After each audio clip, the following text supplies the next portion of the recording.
Let's explore an aspect of the energy situation in the country as the country descends into darkness, further into darkness, due to the deepening electricity crisis. There could be light at the end of the tunnel for people living in Johannesburg. The city plans to move away from the Eskom grid by approaching independent power producers. The country is currently being subjected to stage 6 blackouts, and this makes this City Power's network vulnerable to faults and unplanned outages. That's what we are told. In a few weeks, the city will launch the framework for the procurement of energy from independent power producers. This is seen as a step towards less dependence on the struggling power utility that is Eskom. I'm joined now by Michael San, the mayoral committee member for the Environment and Infrastructure Services, to take this discussion a bit further. MMC San, good evening and thank you for your time. So just locate me where you are with this process of sort of increasing or perhaps decreasing your dependence on Eskom and increasing dependence on power that you source for yourself, and move away from the current situation where about 90% or more of the electricity you distribute in Johannesburg is sourced from Eskom. Well, good afternoon to Lesizwe, and thank you very much for the opportunity. Certainly, you know, we need to have a right mix and balance. Firstly, we need to look for that additional electricity supply. We have identified a gap of 500 megawatts in the city of Johannesburg, where we will then be able to shift our customers and residents from this reliance on the Eskom. But what we are doing is that I think in addition to procuring more energy, we are also looking at ways where we can help our residents and customers, and certainly within the city of Johannesburg, to save more electricity so we can feed those saved electricity back into the grid. Now, the positive news is that we are very close in releasing our first request for proposals. That will be the first phase. It will be a gas-based request, where we are looking for independent power producers to supply the city of Johannesburg. And of course, in addition to that, we do have existing independent power producer in the form of Kelvin. So we are in the process of securing more electricity from Kelvin, and gradually we'll be then able to move away from that dependency and reliance, then protect our residents and customers from stages of load shedding. Mm-hmm. We are looking at the initial phase to say, for example, should Eskom announces a stage 4 load shedding, we're then able to downgrade our own customers to a stage 2 and so on and so forth. So that's what we are doing. Of course, you know, other projects we're looking at is retrofitting the street lights with LED technology. That would certainly save, you know, 3 to 5 times of the energy consumed. Then we'll be able to feed that energy back to the grid. And of course, the monies and the efforts that's going to be saved in the process will be used to improve our services. Yeah, MMC, let's tease out a few of the aspects you've raised. Quite interesting. Let's start with the Kelvin situation, which is, I would argue, the go-to thing that you think of when you think Johannesburg and less reliance on Eskom. There was a deal that was announced by the previous administration just ahead of the local government elections last year, and that was going to be a 2-year deal, if I remember correctly, and giving Johannesburg 100 megawatts.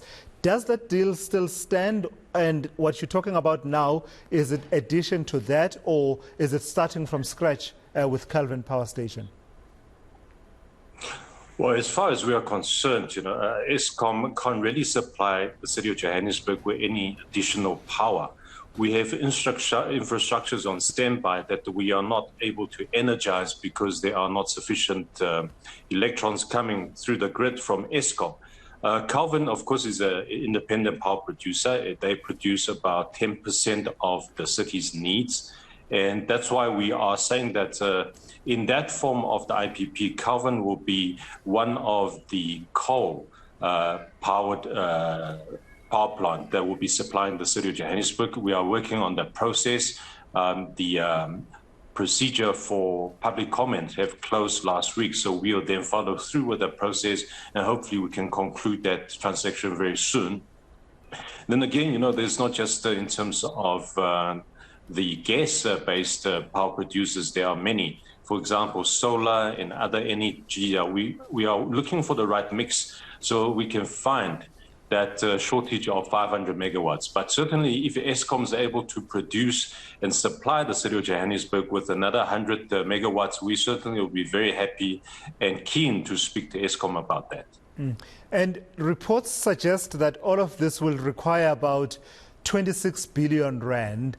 And by all calculations, if you open the books and look at your broader infrastructure requirements and upgrades, the amount that is needed for broader infrastructure upgrades and the energy infrastructure upgrades being a component thereof, you simply don't have the money. How will all of this work? How will you finance all of these lofty ideas? The 26 billion rand figure refers to the backlog of infrastructure investment in terms of city power alone.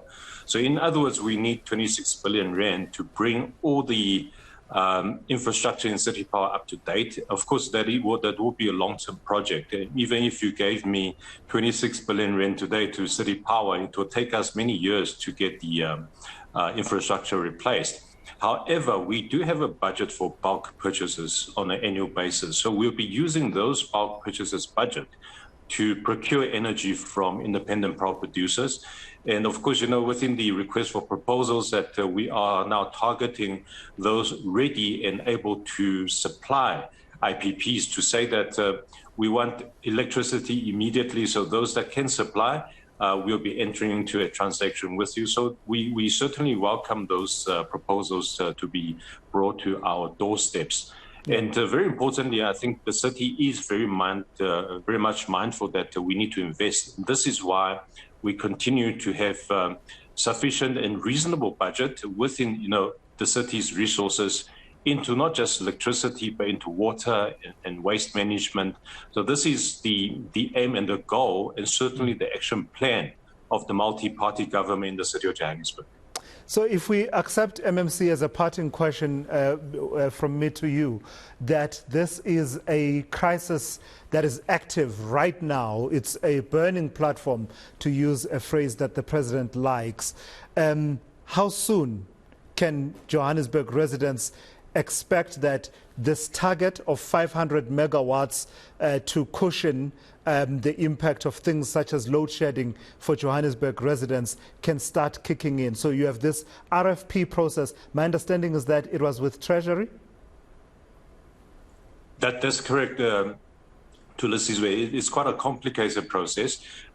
In fact, we've roped in the assistance of National Treasury to ensure that we tick all the boxes.